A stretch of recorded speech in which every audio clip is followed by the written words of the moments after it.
and welcome to the Guidewell Innovation Insights Lounge. I'm here with Milind Kamkolkar.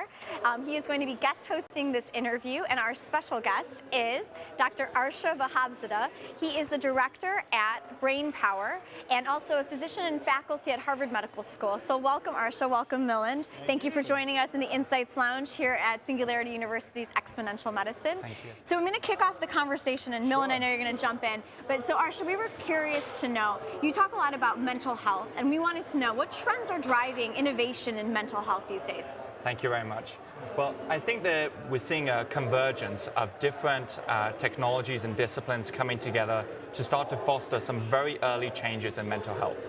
For example, we've had some digital interventions and machine learning and cloud, big data analytics that are starting to result in some research papers and helping us to process some of the research in neuroscience, for example, and genomics. The question is, when are these advances really going to impact patients? So for some people are developing tools, digital tools, that will hopefully much more rapidly than genomics and advanced neuroscience give us behavioral, psychotherapy, and other treatments to very rapidly help our patients. Wonderful. That's fantastic, Arshya. I mean, and I think it's such a fascinating area. I've always loved your work, also just what you've been publishing as well. I'm curious though, this is a really hard area and one that's very deep and meaningful. What do you think are some of the potential challenges we have to get over? And do you think there are some solutions out there that we need to start tackling as a collective? Wonderful, yes, absolutely. So it's a hard area, but my belief is that it's the area that potentially has the biggest possibilities to impact healthcare. Because not only do you have mental health and behavioral health actually span across all the other medical disciplines, driving human and economic costs. But there are a list of things that I think are important. So we're seeing a lot of digital technologies, whether it's virtual reality, augmented reality. People are thinking, how can new technologies help us to scale the treatments that we have? For example, psychotherapy, exposure therapy in anxiety disorders, or using apps or other devices to actually help to augment the care that patients get, or to monitor them to try and detect almost a digital signature or digital thumbprint to help us to understand when they're doing well at baseline or when they're deteriorating. I think it's early though, and we need a lot more research to understand this, but I'm really encouraged, especially being amongst innovators, to see that people are thinking in much broader ways with much newer technologies. It's fantastic, and I'm wondering, as you think through this process, where do you see some of the opportunities that you would, if you had to prioritize some specific focus areas in mental health, what would be sort of your wish list that you would want to see people working on? Thank you. I mean, for me, there's some areas that I find very personally, I would like to have a great impact. For one, suicide is a top 10 cause of death in the United States. So trying to find out digital signatures or quantified data, using quantified data to help us to ascertain when people are at risk, who is at risk, and can we potentially intervene? Is it as simple as identifying people through a Google search, for example? Right. Or is there an indication through a smartphone, through their activity, that they may be struggling or having difficulty, and for us to give care? So apart from suicide, we should think about mothers, say, after pregnancy. That postpartum period is a very difficult period. Sure. And can we have tools to help support them in these kind of more critical areas, more critical time periods, where they may struggle more and need a digital support, a digital intervention? It's fantastic. And when you think about, now as a clinician, right? So we've talked a lot about patient support and helping those people that are suffering these terrible illnesses. But as a clinician, do you see exponential technology helping you in your practice and other mental health clinicians out there as well? On the very front line, we are not doing the very basics right. Even the very basics, well outside of technology.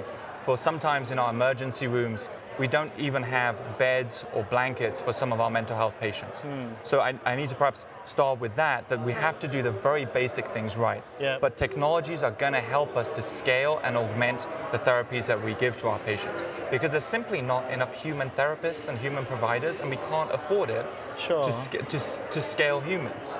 And the demand is huge.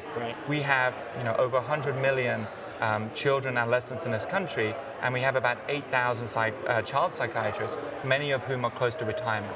So really the digital augmentation is going to be critical for us. Is there a shift in thinking that needs to happen in the established health system or among health innovators to better integrate in, and being aware of mental health as part of these solutions? Right. I think there has been a shift. Okay, and good. part of that, I think, has been through seeing human suffering, but also part of it is pure economics. Mental health costs money. And if you look at the data, it shows that mental health disorders are going to be the greatest cause of economic burden for globally, but even for countries such as China and India up until 2030. So there's a global understanding that these conditions are going to be costly in terms of the economics. So I think that's helping people to realize that you have to address them. You have people with diabetes or heart disease who are struggling to get their medicines, to take their medicines. They use resources such as emergency rooms and other things like that. But they have mental health or behavioral needs that are not being addressed and maybe driving those behaviors. Right. So hospital systems now, I think, with the population health approach, are really starting to look at this and say, how can we reduce costs? And behavioral health and mental health are going to be integral to that. I'm going to wrap up with one last question, if you don't mind. I'm going to jump in. Well, actually, I'm going to give you the last question. I'm going to ask the second to last one. So my second to last question for you is, what has you optimistic about the future of healthcare, especially coming from this mental health standpoint? I think there is innovation coming. Good. I think for all too long, mental health has been sidelined, and the status quo is not acceptable, because people have to realize that by not doing anything, there is an intrinsic risk with that.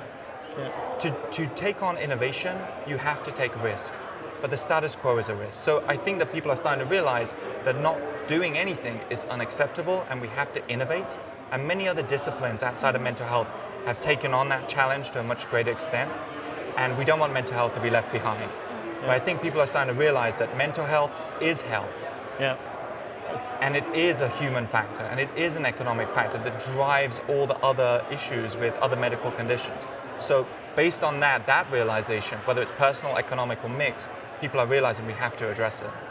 Well, that's wonderful. And I'm thinking, just as you've articulated all of these and the optimism that you showed, it's fantastic. And if you had to make an analogy, though, to where you want mental health to be, but you had to make the analogy to your favorite flavor of ice cream, what do you think that would be? So, I'm of Persian origin, so I would say pistachio by default. Wonderful. But actually, I would say it's a multi-flavored ice cream. Okay. Because one of the things that we don't know with mental health is we say someone has depression or anxiety or schizophrenia or autism, but the reality is it's a spectrum. Right. And we need to develop tools, digital tools, we need to do research to help us to subtype the different types of depression, the different types of autism, the different types of schizophrenia. Because by clumping them together, it's much harder for us to nuance the individual needs of individual patients or groups of patients.